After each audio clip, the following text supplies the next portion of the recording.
My 11th favorite Final Fantasy game of all time is Final Fantasy VIII, or as I lovingly refer to it, the weird one.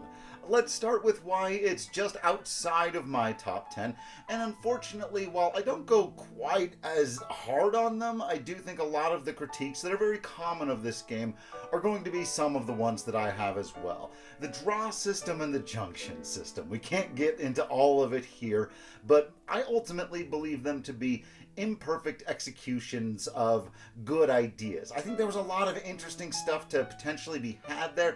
I do think that most people probably experienced it and it wasn't the kind of broken thing that it's known for today.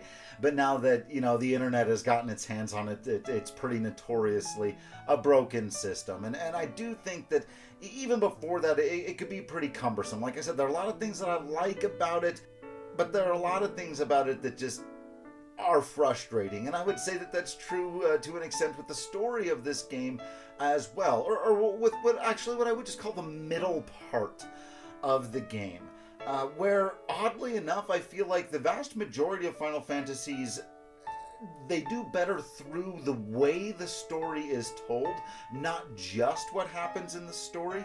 And I think that sometimes Final Fantasy VIII gets tripped up in the way that the story is told. Again, especially in the middle. There can be a lot more mystery than there really needs to be. Certain things can be confusing. Sometimes things just take, I think, a lot longer than they need to take and can be streamlined, which is one reason why I'd absolutely love to see a remake of Final Fantasy VIII. I think that the game has some issues, and I don't always go back and replay it as often as the others because of them.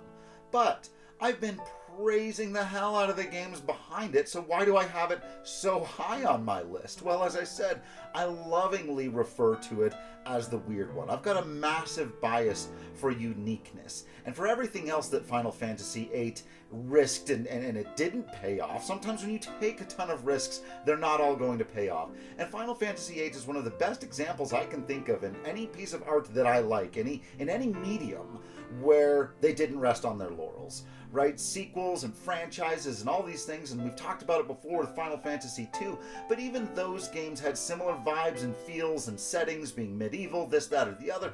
Final Fantasy VIII was so different from the games that came before it, and frankly, the games that came after it. To this day, there's not another experience in any game, any show, any movie that I've watched. There's some anime that for a minute kind of tools in that area, but Final Fantasy VIII is a wholly, completely unique experience in unto itself that you can't get from anything else, and I love that about it. I think it's got the best intro in this series and one of the best endings. I think it has the best soundtrack in the franchise, and that is not an easy conclusion for me to come to, and I probably spent a little bit too much time thinking about it. But where it shines, Final Fantasy VIII absolutely and gloriously shines. And to me, because it refused to be like anything else, because it so insists on being its unusual self, of letting its freak flag fly, as it were, it just stays so deeply in my heart, because no one can tell Final Fantasy VIII to be anything other than what it is.